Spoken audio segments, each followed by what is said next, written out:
My phone buzzed at 1:07 in the morning. I was still at my desk. Not unusual for me. I'm a CIO and founding partner at a tech consulting firm in Denver, and late nights come with the territory. I had 3 monitors open, a cold cup of coffee to my left that I'd forgotten about hours ago, and a line of code on the middle screen that wasn't behaving the way it was supposed to. So when the notification lit up my phone, I reached for it without thinking. Probably a server alert, maybe a client overseas. I pick it up, glance at the screen. It was a text from Victoria, my wife, except the message didn't read like Victoria. "She's occupied right now. She'll call you later." I read it once. I read it again. I set the phone face down on the desk, placed both hands flat on the surface, and I sat very still for about 4 seconds. The kind of still that happens when your brain is processing something faster than your emotions can catch up. Then I picked the phone back up. The number was hers. The contact name said Vic. But those words, that casual, almost dismissive explanation, did not come from my wife. I knew that the same way I know when a network has been compromised, not from a flashing warning, from a pattern that doesn't fit. I stared at that message for a long time. Then I typed back 2 sentences, and I put the phone down again. 14 minutes later, my front doorbell rang. "Welcome to what I'm calling the night everything changed. Get comfortable, because this one is going to take you somewhere. Before we get into it, drop a comment and tell me where you're watching from. Hit that like button and subscribe if you haven't yet. I promise you, you're going to want to be here for this." Let me back up. Because to understand what that text meant, you need to understand who I was before I received it, and who I thought Victoria was. I'm Ethan Caldwell, 37 years old. I was born and raised in Colorado Springs, the youngest of 3 boys. My father managed a hardware distribution warehouse for 31 years. My mother taught middle school science until her knees gave out. They weren't wealthy people, but they were precise people. They believed in work, in accuracy, in following through on what you said you'd do. I absorbed that. By the time I was 22, I had a computer science degree from the University of Colorado Boulder and a very clear picture of what I wanted to build. Not a job, a company. I wanted to build something that would still be standing in 30 years. I partnered with 2 guys from my graduating class, Jordan Merritt and Tyler Beck, and we started ClearPath Technologies. We did IT infrastructure consulting for mid-sized businesses. We were good at it. Good enough that by the time I turned 31, we had 42 employees, offices in Denver and Austin, and a contract with a healthcare network covering 7 states. I didn't advertise it. I drove the same truck I bought at 28, still lived in the same house in the Washington Park neighborhood that I'd bought before the market went absolutely insane. And I wore the same brand of no-frills watches I'd been wearing since college. Quiet. Focused. That was the approach. I met Victoria at a networking dinner for tech leaders in the Denver metro area. She was 30 at the time, working as a director of operations at a commercial real estate company called Hartfield Group, one of the larger private firms operating out of lower downtown. She was sharp, put together, the kind of woman who walked into a room and immediately started reading it, figuring out who was worth talking to, where the value was. She introduced herself before I could introduce myself to anyone else. That should have told me something. We dated for 11 months.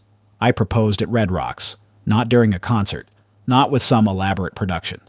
Just the 2 of us, early on a Tuesday morning, watching the sun come up over the amphitheater. I had the ring in my jacket pocket, and I just decided it was the right moment. Victoria cried. Real tears, I believed.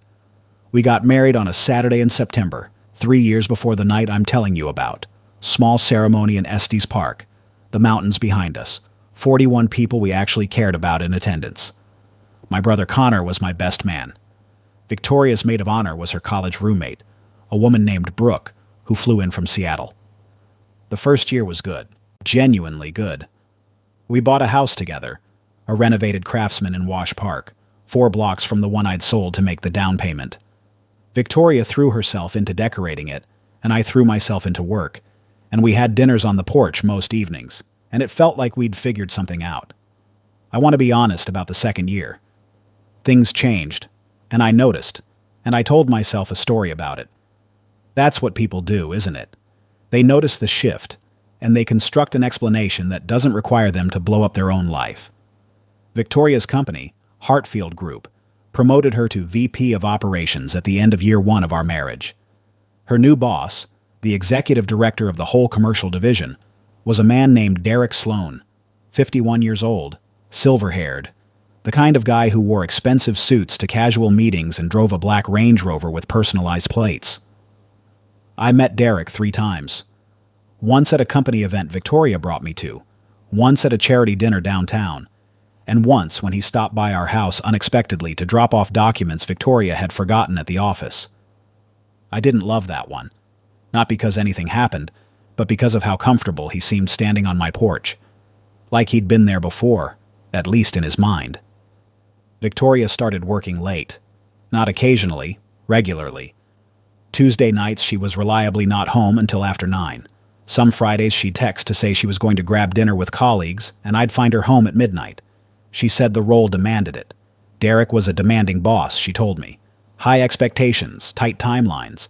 She wanted to prove herself. I believed her. I believed her because I understood what it looked like to be completely consumed by building something. I had done it myself for years. I gave her the same grace I would have wanted someone to give me. I started noticing her phone first. The way she'd flip it face down on the counter when I walked into a room. The way she'd take it with her to the bathroom every single time. The way she'd glance at it at dinner and then say nothing, put it away, and change the subject. I noticed the perfume situation. There's a scent she'd worn since we started dating. Something light, a little floral. She bought it at Nordstrom every few months. But occasionally she'd come home wearing something else. Something heavier. The kind of fragrance that doesn't belong to the person wearing it. I noticed that she'd stopped asking about my work. For the first year, she was genuinely curious. How's the Austin office? How's the healthcare contract? What's the thing you're trying to solve right now? Then she stopped asking. I don't know exactly when. Just one day I realized I couldn't remember the last time she'd asked. I noticed that she laughed differently on the phone. Not with me. She'd step out to the back porch and I'd hear laughter through the glass door. A different cadence than I was used to. Lighter. More unguarded. I noticed all of it. And every time I made a choice to file it away instead of confronting it. Not because I was afraid. Because I'm a systems person. I don't blow up the machine before I understand what's actually broken. I gathered data first. The data gathered slowly over 6 months. Then a Tuesday night in March gave me all the data I needed. I want you to understand what I do for a living, because it's relevant to what happened next. I build and maintain secure digital infrastructure. I understand networks. I understand access points, data flows, and metadata. I understand what a digital footprint looks like, and I understand how to read one. I'm not going to get into every detail of what I found. What I'll say is this. When I started looking in the right places, the picture became very clear, very quickly. There were patterns in our home network that pointed to regular extended communication happening on a device I didn't recognize. There were timestamps. There was a location trail available through a shared account we both used for family calendar purposes that showed Victoria spending several Tuesday evenings in an area of Lodo that didn't line up with any office address for Hartfield Group. The location that kept coming up was a hotel. A boutique place called the Oxford Hotel on 17th Street, right in the heart of lower downtown Denver. 47 floors below the kind of penthouse suites that Derek Sloan, according to his company profile, kept on a corporate account. That last part I found through entirely legitimate professional research. Derek Sloan and Hartfield Group were publicly documented. His compensation structure, his corporate expense accounts, his real estate holdings, all of it filtered through various public business filings and industry reports. I simply read what was already there. I had enough to know the truth. I sat with it for 2 weeks before I decided what to do about it. I want to be clear about those 2 weeks. I didn't spiral. I didn't drink too much. I didn't stew in rage and pace the kitchen at 3 in the morning. I ate dinner. I went to work. I built things. I had conversations with Victoria about perfectly normal topics, and I was present for every single one of them. Because that's not weakness. That's what you do when you're not done thinking yet. You stay calm. You stay clear. And you plan. I called my attorney, a woman named Patricia Ogle, family law specialist in Denver, someone I'd been referred to years ago by Jordan Merritt when he went through a brutal divorce and needed someone who didn't flinch. I told Patricia what I had and what I knew. She didn't waste a word. Do you want to save the marriage, or do you want to protect yourself? I thought about that for longer than I expected to. Protect myself, I said finally. Thoroughly. Patricia nodded in that measured way she had, like she'd been expecting that answer. Then don't tip your hand yet. Let me start drafting. We'll be ready when you're ready. I also called my financial advisor, a man named Greg Hollister, and had a frank conversation about asset separation. ClearPath Technologies had been mine long before Victoria entered the picture. My equity stake, my founding partner shares, all of it was documented. But there were marital assets we'd accumulated over 3 years, and I wanted those properly inventoried before anything changed. Greg spent a week helping me get everything organized, documented, and in order. He never asked me to explain myself. He just said, "I'll have it ready whenever you need it." Turns out I needed it sooner than I planned. 2 weeks into my quiet preparation, on a Wednesday night, Victoria texted me at 6:15 to say she was staying late. Big project deadline, she said. Derek was riding everyone hard. She'd be home by 10, maybe 11. I said, "No problem. I'll leave dinner in the fridge." I didn't leave dinner in the fridge. I sat at my desk at home and I worked, because that's what I do when I need to think, and I let the evening pass. At 11:40, she wasn't home. At 12:50, still nothing. At 1:07 in the morning, my phone buzzed. Victoria's contact, Victoria's number, and those words. "She's occupied right now. She'll call you later." I read that message, and something very cold and very steady settled into my chest. Not anger, not yet. Something more like finality. Because someone had looked at my wife's phone, seen missed texts from a contact labeled Ethan, and decided to reply. Not her. Him. And he didn't even try to pretend. He just answered casually, the way you answer for someone when you feel entitled enough to answer for them. "She's occupied. She'll call you later."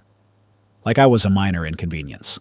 Like I was a work call she could get back to when she had a free moment. I sat there for a few seconds. Then I typed back, "No need. You can have her. We're done." I sent it and put the phone face down on the desk and went back to the line of code I'd been staring at. 14 minutes later, the doorbell rang. I walked to the front door without hurrying. I knew who it was before I opened it.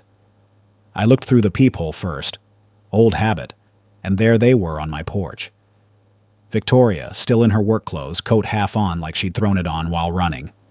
And Derek Sloan, standing 2 steps behind her, hands in his pockets, looking considerably less comfortable than he had that time he stood on my porch to drop off documents. Victoria was already talking when I opened the door. "Ethan, please, it's complicated, and I know how that sounds, but I need you to let me explain." I held the door open. Not for her. Out of basic courtesy for the conversation, I'd already decided would be the last one we'd have in this house. "Come in," I said. "Both of you." That surprised them. She'd expected tears, probably, or a door slammed in her face, or shouting. Derek looked like a man who'd prepared for a specific confrontation and had just realized the terrain was completely different than he'd mapped. They came in, Victoria toward the living room. Derek stopping in the entryway like he wasn't sure whether he'd been invited or instructed. I went to the kitchen and poured myself a glass of water, took a long sip, set the glass down. "Ethan." Victoria followed me in. Her eyes were red. I couldn't tell if she'd been crying already or if the cold air outside had done that. "Whatever you're thinking, just listen to me first. Please." "I'm listening," I said. "Nothing happened tonight. I mean, something happened, but it's not what that text." She stopped. Reset. "Derek grabbed my phone to check something and he saw your texts and he just responded without... He shouldn't have done that." Derek appeared in the kitchen doorway. He had the decency to look like he knew what he'd triggered. "Ethan, I owe you an apology. That was stupid of me. I wasn't thinking." I looked at him for a moment. "I appreciate that," I said. And I meant it in the sense that it told me everything about his character that I needed to know. The kind of man who grabs his employee's phone to check something at 1 in the morning is not a man who's there for business reasons. Victoria put her hands out. Ethan, I love you. I know I've been distant, and I know things have been off, and I should have talked to you instead of... Instead of what?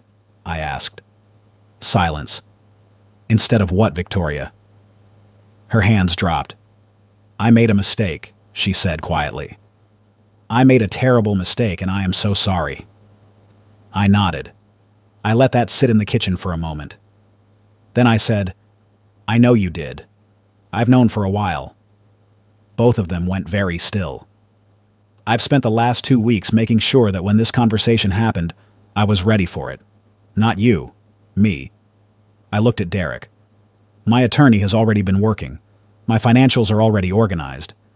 The only thing that was waiting was the right moment. I looked back at Victoria. You just handed it to me. Victoria started crying then. Real tears, probably. The kind that come when the thing you were hoping to control slips completely out of your hands. Ethan, please. We can work through this. We can go to counseling. We can... No. I said it simply. Without anger. Without volume. No. Derek stepped forward slightly. Look, I know this looks bad. I turned to face him, and I want you to know that I was perfectly calm when I did it. I'd be careful, I said, about what you say next, because I'm going to need you to be a witness to what your employee tells you happened in this kitchen tonight, and I'd hate for the record to start with something dishonest. He went quiet. I asked them both to leave. They left. I closed the front door, walked back to my desk, picked up the phone, and texted Patricia Ogle. We're moving. Whenever you're ready. She wrote back at 7:14 the next morning. Already started. Come in at noon. If you've been listening for a while, do us one favor before we keep going. Hit the subscribe button. A lot of people watch without doing it, and it costs you nothing. Hit like while you're at it, and drop your thoughts in the comments. We read everyone. Here's the part people don't expect when I tell this story. They expect the revenge to be dramatic, a confrontation, some kind of public reckoning. And I understand why. That's what movies have trained us to want. The big scene, the explosive moment where everything comes out in the open and someone is visibly destroyed. That's not how it went. That's not how I work. Patricia filed the divorce petition on a Thursday morning. Victoria was served at her office on Friday afternoon. I wasn't there. I was in our Austin office going over Q2 projections with Tyler Beck when Patricia texted me that it had been delivered. I kept working. That was a choice. The document was thorough. Patricia had spent 2 weeks building it. It outlined, in precise and legally airtight language, the grounds for the dissolution of the marriage, and it was accompanied by a financial disclosure package that made Victoria's attorney, when he received it, reportedly ask for a recess. Because what Victoria didn't know, what she'd never asked about closely enough to know, was the actual scope of ClearPath Technologies. She knew I had a company. She knew we did well. She didn't know we'd closed a strategic acquisition 3 months into our marriage that had doubled the company's valuation. She didn't know about the equity structure that protected Jordan, Tyler, and me as founding partners. She didn't know about the real estate holdings I'd organized under a separate LLC before we ever met. She had been living in my house, driving a car I'd bought, benefiting from a lifestyle funded entirely by work she had never once asked me to explain in detail. The prenuptial agreement we'd signed before the wedding, something she'd agreed to with minimal pushback, something I'd assumed was just a formality, turned out to be the cleanest piece of paperwork I'd ever put my name on. Patricia had reviewed it the day after I called her, and told me it was, in her words, precisely drafted. Victoria's attorney's first phone call to Patricia was to discuss settlement terms. There were no settlement terms to discuss. The prenuptial agreement had already established them. That's the thing about preparation. People who assume you're not paying attention tend to underestimate everything. They don't look closely at what you've built because they've already decided what they think you are. And then one day, the document lands on their attorney's desk, and the number on the first page doesn't match the picture they had of you in their head. Victoria tried to reach me 3 more times in the 2 weeks after the petition was filed, once by phone, which I didn't answer, once through a letter written by hand that I found in the mailbox, her handwriting, 3 pages, which I read completely, and then filed with the divorce documents, and once through my brother Connor, who called me on a Tuesday and said, "Vic asked me to reach out. She wants to talk to you." I said, "Connor, do you know what happened?" He said he knew some of it. I said, Then you know I'm not going to take that call. He was quiet for a moment. Then he said, I know. I just told her I'd ask. I appreciated that. He wasn't advocating for her. He was just my brother trying to be fair to someone who'd asked him for help. Now, let me tell you about Derek Sloan. Because Derek Sloan, it turned out, had a problem that was larger than the one he'd created in my marriage. I mentioned that my company does IT infrastructure consulting for mid-sized businesses. What I didn't mention is that two of our longest-standing clients were commercial real estate firms in the Denver metro area. Standard work, network architecture, data security, cloud migration, nothing unusual. One of those clients was a company called Ridgecrest Capital, which held investment stakes in several commercial properties. They'd been a ClearPath client for 4 years. About 6 weeks after the divorce petition was filed, Ridgecrest's CFO, a woman named Sandra Chow, asked for an urgent meeting. I drove over to their office on Larimer Street on a Wednesday afternoon, thinking it was a cybersecurity concern. It wasn't. Sandra closed the office door and slid a folder across the table. We've been looking at some irregular transactions tied to a property management contract, she said. The firm running that contract is Hartfield Group. The executive overseeing the account is a man named Derek Sloan. I kept my face neutral. Tell me what you're seeing. What she showed me was a pattern of inflated service contracts, vendor relationships that existed primarily on paper, and a small but consistent stream of payments routed through a subcontractor that, when traced back, led to a holding company with a registered address in Greenwood Village. A holding company that, according to the Colorado Secretary of State's business registration database, was partially owned by Derek Sloan, under a name I'd need to look at twice to recognize. Sandra wasn't asking me to investigate. She was asking me to recommend a digital forensics firm that could help their attorneys document the trail. I recommended one, a firm I knew well. Run by a man named Paul Greer, who had spent 12 years in cybersecurity before going independent, and who understood how to pull a complete, court-admissible picture out of a financial data trail. I didn't do any of the work myself. I had no reason to be involved. I simply told Sandra that Paul was the best I knew, gave her his number, and went home. 6 weeks after that, Hartfield Group received a notice from Ridgecrest Capital's legal team. 3 weeks after that, Derek Sloan placed his company-owned Range Rover back in the Hartfield Group fleet and quietly resigned his position. I didn't make any of that happen directly. Paul Greer did his job. Sandra Chow's attorneys did their job. The money trail did what money trails always do when someone competent starts following them. I heard about it from Jordan Merritt, who had a contact at one of the title companies involved. He called me at the office, laughing. "Your wife's boss just got walked out of Hartfield," he said. "Former wife," I said. "Right, former. Anyway, did you know about that?" "I knew enough," I said. "Man." Jordan was quiet for a second. "You know what scares me most about you?" "What?" "How quiet you are when you're paying the most attention." The divorce was finalized on a Friday morning in late spring. I drove to Patricia's office, signed the final papers, and she shook my hand across her desk with the kind of professional warmth that lawyers develop for clients who've handled difficult situations with unusual composure. "What are you going to do now?" she asked. I thought about it. "I'm going to go to Red Rocks," I said. She smiled. "Alone?" "Yeah. It's a good place to think." I drove out there that afternoon. Not during a concert, just me, early evening, sitting in the empty amphitheater as the light went golden over the rock formations, and Denver spread out below me in the distance. I had a coffee from the place on Morrison Road, and I just sat with the quiet for about 40 minutes. I thought about the night I proposed at that spot. I thought about what I'd believed about the woman I was proposing to. I thought about the night the text came through, and the 2 weeks of careful preparation before that, and the conversation at the front door, and the document that landed on an attorney's desk and rearranged everything. I want to be honest about what I felt sitting there. Not triumphant. Triumph is for people who were playing a game.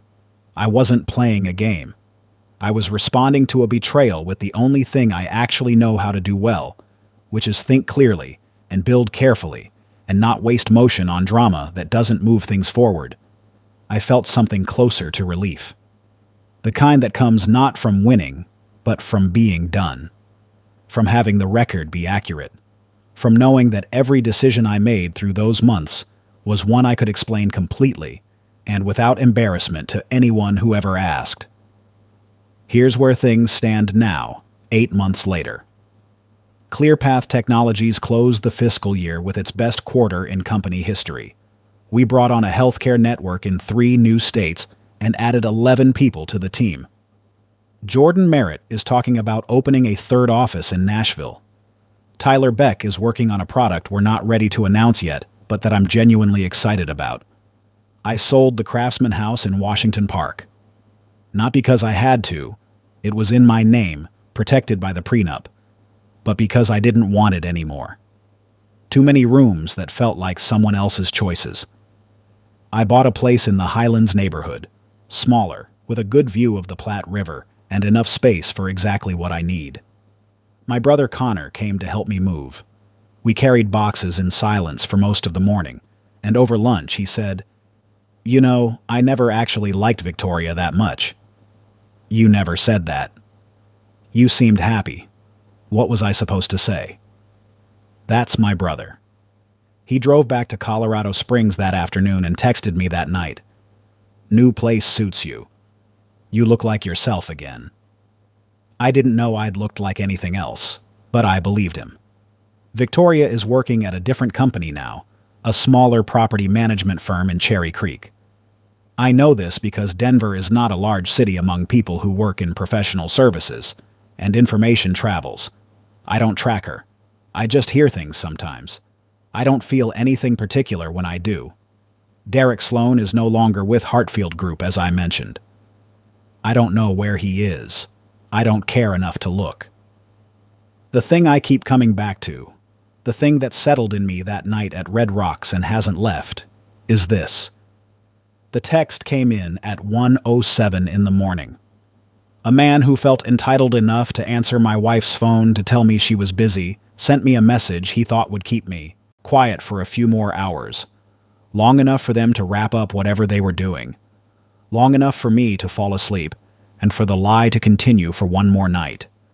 What he didn't know is that I'd already been awake for that lie for 6 months, that I'd been quietly doing the work of someone who knows the system is compromised and is building a clean one alongside it. That by the time that text arrived, I was ready. Not angry. Ready. 2 words ended a marriage, but 2 years of paying attention made those 2 words possible. No need. You can have her. We're done. I meant every syllable. The thing about betrayal is that it always thinks it's invisible. It always believes the other person is too comfortable, too busy, too trusting to notice. And sometimes it's right. But sometimes the person on the other end of that lie is someone who built a company from nothing, who understands how systems work, who knows that the quietest person in the room is the one worth watching. I'm Ethan Caldwell. I'm the CIO and founding partner of ClearPath Technologies. I drive the same truck I bought at 28. I wear the same watches. I go to Red Rocks when I need to think. And I paid attention. That's the whole story.